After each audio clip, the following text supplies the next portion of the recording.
lo que quiso decir es que tenemos que aprender a ser soplones, chismosos, vengativos y rencorosos, y de eso están yendo los panteones. Pero bueno, no me quiero vengaster. La pregunta es concreta. ¿Puede un chismoso, ardido, resentido social, bueno, eso lo digo yo, ir de mitotero a acusar a un cliente, a un proveedor o a una persona que tenga una comisión de delito fiscal de ese tipo? Claro. Ahora, si lo veo desde el punto de vista técnico y civil, como un acto de civilidad, todas las personas que tenemos con la comisión de un delito, el conocimiento de la comisión de un delito, tenemos la obligación de denunciarlo. Todos. Si yo veo que alguien está robando a otra persona o alguien está cometiendo un tocamiento, un abuso, un acoso sexual en el transporte público, todos tenemos la obligación de ir a denunciar. Denunciar significa denunciare, que significa poner en evidencia, descubrir algo oculto. Todos tenemos el derecho a denunciar un acto ilícito. Entonces, en su pregunta, yo le digo, hay que tener cuidado, porque no solamente que vaya usted y relacione esta información, sino las consecuencias que puede haber detrás. Nos pregunta AJ, buenos días, soy contador externo. La administración de la empresa se encarga de los dineros y operaciones que yo hago. Ese registro de contabilidad, creo que este ya lo había leído, se repitió. Entonces, sigo aquí a sus órdenes para poder responder sus preguntas. Pero se dan cuenta que estoy tocando fibras especiales con ustedes, porque no sé si ustedes sientan, pero ya huele a humedad, a cárcel. Ya siento el olor a cigarro de prisión, con todo lo que ustedes saben. Y yo quiero moverles esas arenas cerebrales y decirles qué tanto sabes. Decía el Padrino en la obra de Mario Puzo, vive más quien sabe menos. A veces, tener mucha información, es peligroso. Yo recuerdo cuando empecé a dar cursos el año pasado de reforma fiscal penal, estaba yo por ahí en enero, febrero, diciembre del año pasado, antepasado, más bien pasado, el 2019 para 2020, daba los cursos y yo decía, cuando tocaba esta figura del soplón, del colaborador, del criterio de oportunidad, 3 casos que me consultaron y que respondí así. Me dice un empresario, Rubén, fíjate que se acercó el contador de la empresa y me dijo, oiga, pues yo sé que aquí compran y vendemos facturas, ¿eh? Y ahora ya los cambios de la ley dicen que si alguien sabe, pues puede ir a denunciar y dar información. Y la verdad, pues yo gano aquí 27,000 pesos mensuales. Pero la empresa pues ha crecido, los socios les ha ido muy bien y quiero ver si ustedes me pueden hacer favor, pues cuando menos subirle a 50,000 pesos mi sueldo. Quizás para ustedes no es mucho, para mí es suficiente porque pues yo veo que ustedes pues, crecen y les va re bien y todo, pero pues acá no se salpica, acá no estamos bien. Y la verdad es que pues uno sabe cosas. Cuando mi cliente, el empresario, me dice, oye, esto fue lo que me dijo el contador, ¿qué hago? Le digo, a ver, ese hijo de Dios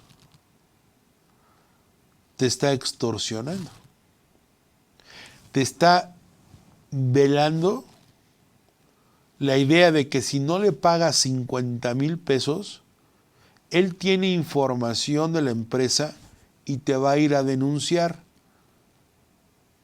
En español de Castilla, en un lenguaje llano, el tipo te está extorsionando, te está haciendo manita de puerco. Porque esas frases de, pues es que les va muy bien, yo sé muchas cosas de aquí, sé lo que están haciendo y no es justo, compartan un poco más. lo está involucrando precisamente en lo que decíamos del artículo 13, en esta responsabilidad de participar. Entonces, ¿qué hago, Rubén? Pues mandémoslo matar. No, bueno, eso no fue tanto el caso así. ¿Qué hacemos? Pues desaparécelo. Bueno, tampoco fue esa la solución. La situación es, pues déjame hablar con el contador. Para estos casos lo que hicimos fue una denuncia penal por extorsión. Cuando se hizo esta extorsión y esta amenaza, obviamente lo que tenemos que hacer era separarlo del trabajo. Ustedes se sentirían a gusto si fueran empresarios o dueños de un negocio, que su contador interno o externo conoce demasiado y con esta figura del criterio de oportunidad o del soplón están frágiles para que el tipo vaya y denuncie y diga qué operaciones, qué montos, qué fechas, qué situaciones realizó. Es peligroso, ¿verdad? Por eso la gente vive menos. Yo no quiero ver que esto empiece a suceder y que murió tal contador o a tal contadora la ajusticiaron, se cayó de las escaleras y aparezca con 3 balazos en la cabeza. Hay que tener mucha delicadeza en cómo usar estas figuras de denuncia. Sobre todo porque en México ni te van a poner una patrulla de la Guardia Nacional en tu casa a las 24 horas por los años que dure y que se le olvide al empresario. Y la otra es que si pisas callos que duelen, de verdad que te puedes arriesgar a una situación indeseable. Eso es lo que el gobierno no piensa. No tenemos la capacidad ni la preparación para entender esta figura. Y conste que estoy diciendo que es obligación ciudadana denunciar todos los actos que presumimos son ilícitos. Pero hay que saber con quién se mete uno. Y hay que saber qué dices, cómo lo dices y qué es lo que pretendes. Yo he escuchado, he estado en las oficinas del Instituto Mexicano del Seguro Social y he escuchado con estos oídos que se van a comer los gusanos un día. ¿Cómo llega el contador o llega el trabajador y dicen, oiga, vengo a denunciar a mi empresa, ¿a dónde puedo acudir? Y arriba del letrero dice Auditoría Patrones. Le llaman a la jefa o su jefa del área y le preguntan, a ver, dígame, es que mire, somos 20 en la empresa, nos pagan por fuera así una pagadora y esto, y hemos hecho, y empiezan a cantar. La persona del Seguro Social que yo he visto, hasta les invita a un café del Starbucks. A ver, pásele para acá. Y se los pasan a una salita, se los llevan al interior ahí del área de auditoría patrones y les empiezan a hacer con toda la calma del mundo preguntas. A ver, ¿para qué empresa trabaja usted? ¿Cuántas empresas hay ahí? ¿Quiénes son los dueños? ¿Qué tienen? ¿Cuántos trabajadores? ¿Cada cuánto? ¿Qué hacen? Y les empiezan a hacer una serie de 50,000 preguntas. Y si ellos perfilan, ven ahí el expediente y dicen, a ver, vamos sobre este patrón. Pero ya la denuncia que se hizo ya causó problemas. Y es que es difícil, ¿no?, poder controlar que un trabajador o un colaborador vaya de argüendero, mitotero, chismoso, picapleitos, a denunciar a una empresa. Pero también es injusto que ese colaborador esté pidiendo dinero o nos extorsione con esta situación. ¿Qué hacer? Obviamente lo que hay que hacer es dejar controles por escrito, saber que se están haciendo operaciones, verlas de una manera muy concisa. Si eres una persona que está comprando, vendiendo facturas, o sabes que has cometido el pecado de haber metido de cada 100 facturas, 1 o 2 a un chocolate, y existe ese riesgo, pues ir viendo esa situación. Pero en el tema que nos ocupa de esta responsabilidad penal y fiscal, que es lo que estoy viendo aquí en mi lámina, pues concluyo, ¿no?, esta parte del artículo 13 del Código Penal, en la que es muy delgada la línea para poder decir en qué situación penalmente estamos ubicados. Y bueno, respecto a este artículo 14, nos precisa igual en el Código Penal Federal, dice, si varios delincuentes forman parte en la realización de un delito determinado y alguno de ellos comete un delito distinto, sin previo acuerdo de los otros, todos serán responsables de la comisión del nuevo delito, salvo los requisitos siguientes: que el nuevo delito no sirva de medio adecuado para cometer el principal, que aquel no sea una consecuencia necesaria natural de este, que no hayan sabido antes que se iba a cometer el nuevo delito y que no hayan estado presentes en la ejecución del nuevo delito, que habiendo estado, hayan hecho o cuando estaba de su parte para impedirlo. En materia fiscal, quizás podríamos encontrar uno o dos ejemplos, pero déjenme hacerlo primero en un ejemplo de la cuestión muy coloquial. Este artículo 14 lo que nos está diciendo es que varias personas se organizaron para cometer un delito. Iban por una cosa, pero hicieron otra. Pero los demás no pudieron impedirlo, no conocían, no participaron, pero aún así habría que tener en consideración esta responsabilidad. Por eso dice, tendrán la misma consecuencia del delito, siempre de acuerdo con nosotros, todos serán responsables, salvo que ocurran los siguientes, es decir, si yo no tengo primero esto, todos vamos a ser responsables. Ejemplo, vamos a robar una joyería en un centro comercial. Vamos a ir con mazos y pinzas y piedras y todo para romper las vitrinas donde están las joyas. Y somos 5. Y sucede que entran los 5 a robar a la joyería, se llevan relojes, aretes, todos los productos, y sin embargo, en la joyería está una de las vendedoras que es una mujer bella y guapa. Y uno de los delincuentes se dice que se enamora de ella en ese momento y dice, pues yo le robo unos besos a esta mujer y me la llevo al oscurito. Si ese hombre cometiera un delito de violencia sexual contra esa mujer, los otros 4 dirían, oye, ¿y dónde está el tuercas? ¿Y el tuercas dónde está? No viene con ustedes, no, pues yo vi que se metió con la chava y se la jaló ahí a la bóveda de la joya. ¿Cómo crees? Sí.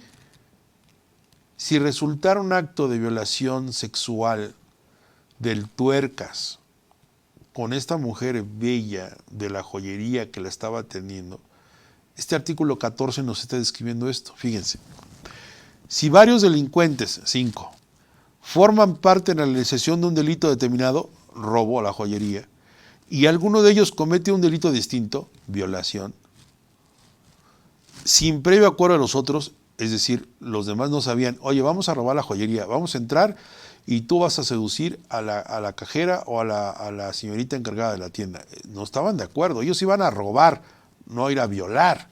Ninguno de ellos tenía pensado eso. Dice, todos serán responsables de la comisión del nuevo delito, es decir, todos serían acusados del delito de violación sexual, salvo que ellos demostraran, 1, que el delito de violación no sirvió de medio para cometer el principal. No, claro, el robo se pudo haber consumado o se consumió independientemente de la violación que se dio.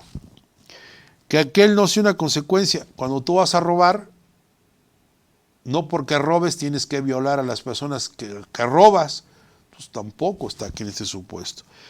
Que no hayan sabido antes que se iba a cometer el nuevo delito. Nadie sabía que el tuercas, si le gustaba a la chica de la joyería, la iba a violar. Que no hayan estado presentes. Pues salieron los 4 salieron corriendo y se dieron cuando iban en la camioneta, llevan la fuga, que el tuercas no iba con ellos. Si esto lo llevamos en materia fiscal, ¿cómo lo podríamos entender? Así. Si varios delincuentes, el empresario, el socio, el administrador, el director, el contador, el abogado, el asesor, todos los que forman parte, ¿verdad?, para la realización de una compra-venta de un CFDI, de una factura, y alguno de ellos comete un delito distinto. ¿Cuál? ¿Cuál podría ser un delito distinto a la compra-venta de una factura? Puede ser el robo, puede ser operaciones con recursos de procedencia ilícita, puede ser que con el producto de ese dinero se esté financiando otra actividad para narcomenudeo, narcotráfico o trata de personas. Sin previo acuerdo de los otros, los demás que robaron y quisieron eso, o que robaron o que hicieron la compra-venta del CFDI, no tenían esa intención, ¿verdad? Todos serían responsables de la comisión del nuevo delito. ¿Qué pueden decir? Oye, el nuevo delito no servía de medio adecuado para cometer el principal. Fíjense, que el nuevo delito, ¿cuál es el nuevo delito? Pues que una operación con recursos de procedencia ilícita no es el medio para cometer la compra-venta de un bien. Tú puedes hacer una compra-venta de un CFDI y no necesariamente con el producto de ese dinero que logras por esa acción delictuosa, tienes que hacer operaciones con recursos de procedencia ilícita. Puedes haber ahorrado para haber mejorado tu oficina, haber comprado una casa, haber comprado algunos coches, alguna otra situación, pero no necesariamente era el fin ni es el medio.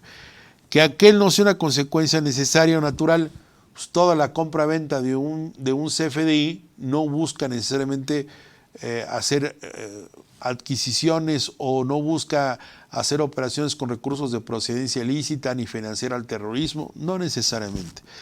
Y que no haya sabido antes que se iba a cometer el nuevo delito. Pues no, nadie a lo mejor sabía que con ese producto se iba a financiar una trata de personas o se iba a hacer una defraudación fiscal equiparada a través de otros actos jurídicos. Y que no hayan estado presentes en la ejecución. Bueno, pues saben quién vendía la factura, quién la compraba, sobre qué fue, y todos los que conocían y participaron sobre eso, pues nada más tenían identificado que era una operación.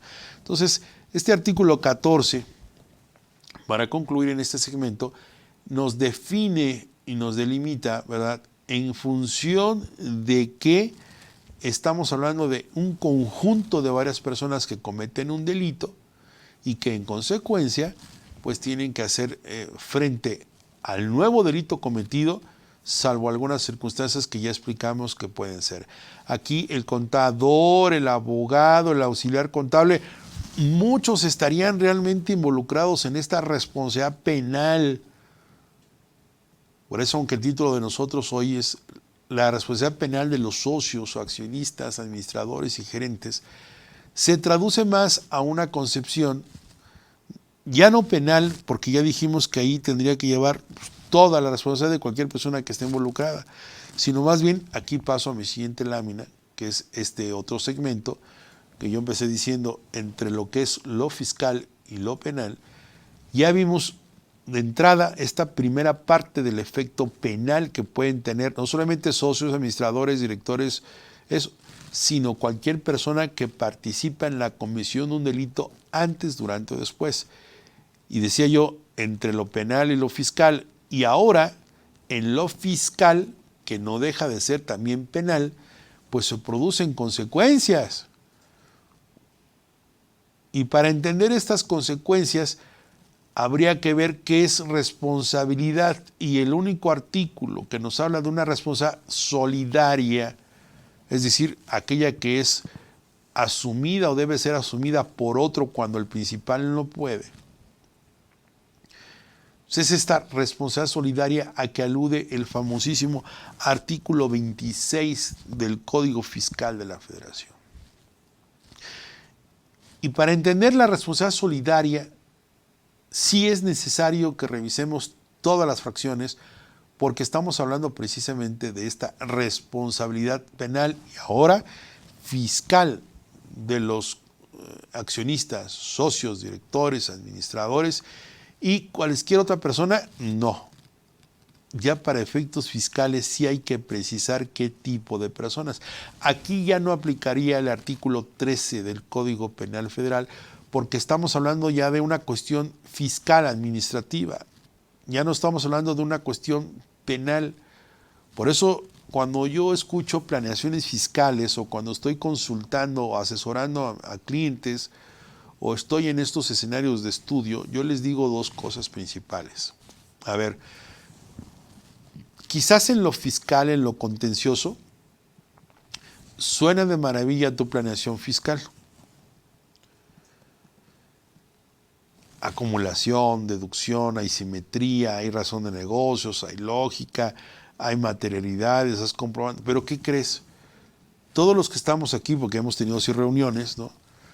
Todo eso en lo fiscal jala perfectamente. Pero si le pasamos el tinte de si esas acciones que estamos haciendo pasan el filtro penal, entonces vamos viendo que es más conveniente. Porque si en lo administrativo, en la cuestión operativa y de logística, la planeación fiscal que pretendemos es lógica, lo mismo no sucede para efectos penales. ¿Y por qué? Porque el derecho penal lo que sanciona son conductas. Ya lo expliqué, conductas de acción o de omisión.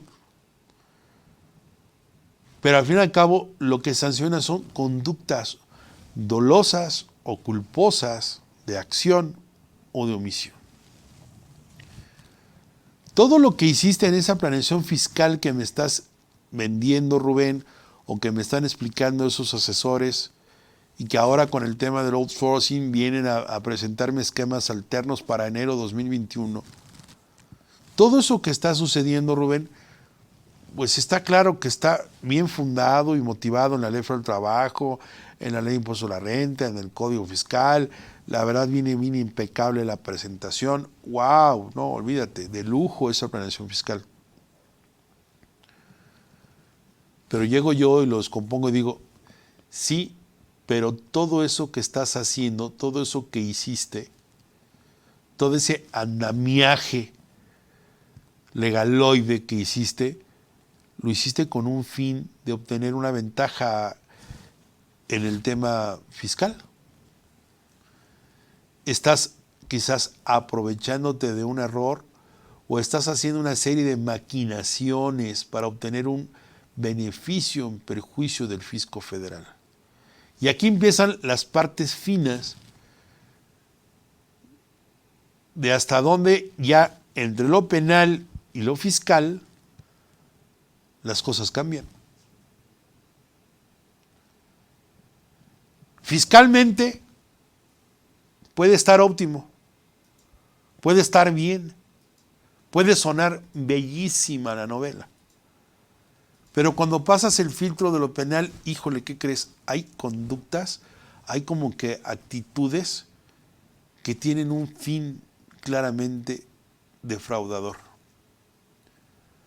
Es indiscutible que tu planeación fiscal guarda simetría, tiene una lógica y es defendible en cuanto a deducción, acreditamiento, todo suena bien, pero este es un punto que yo quisiera que tomaran nota para que lo investigaran, para que lo vieran.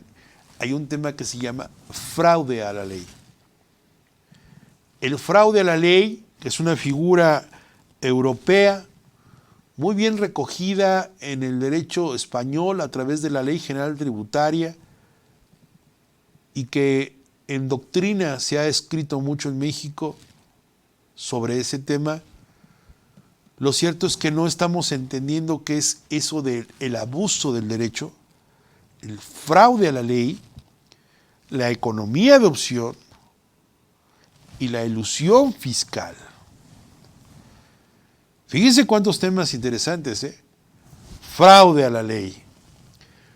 Cuando el gobernado, el contribuyente, consciente de que está violando la norma en el espíritu y la intención que busca, la emplea de tal forma que es un poema lo que hace, que dices, wow, qué planeación perfecta. Pero en el fondo, lo que hizo fue una interpretación a fuerzas, acomodada, dispensada, para poder dar una apariencia de que está haciendo lo que la ley le permite, pero en el fondo está burlando el espíritu de la ley.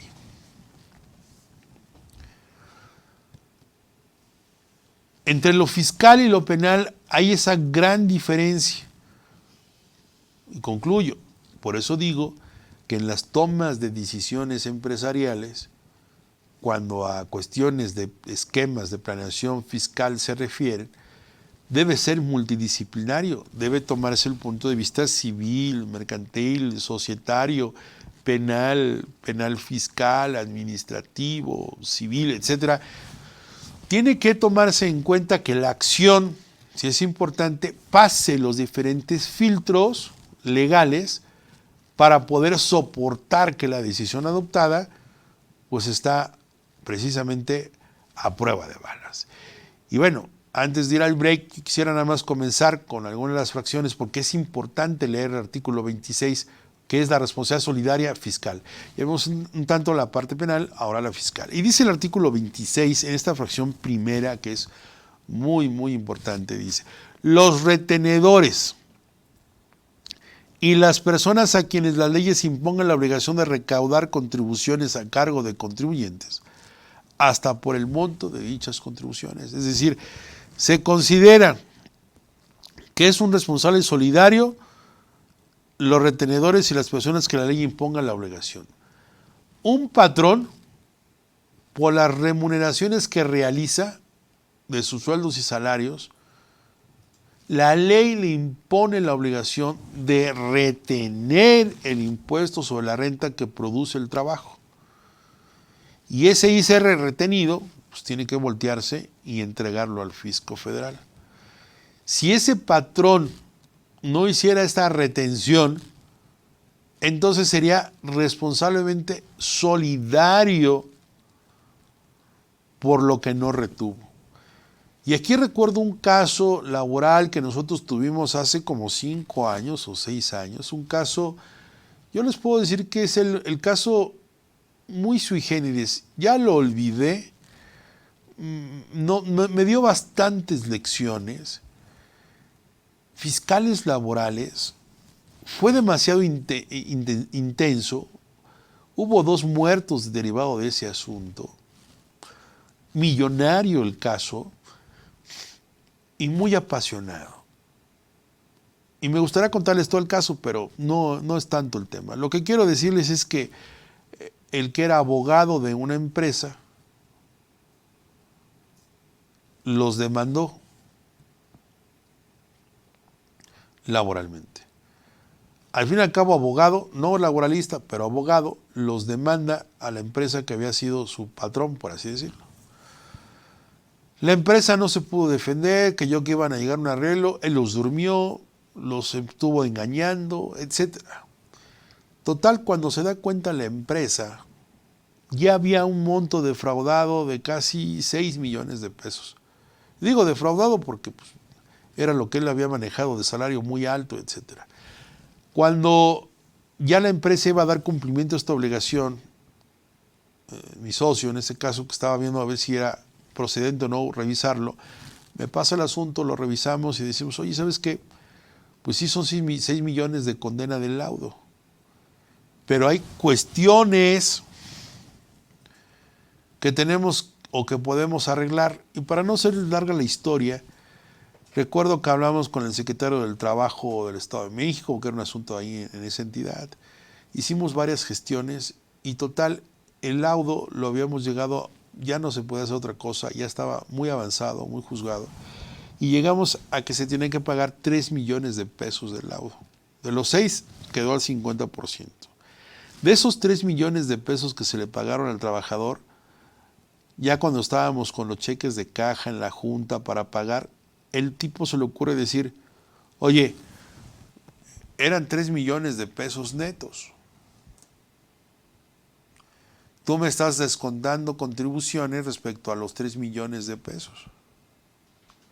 No estoy de acuerdo que me estés entregando un cheque por 2.600.000 y me estés descontando 400,000 pesos de impuestos. Tú debiste piramidar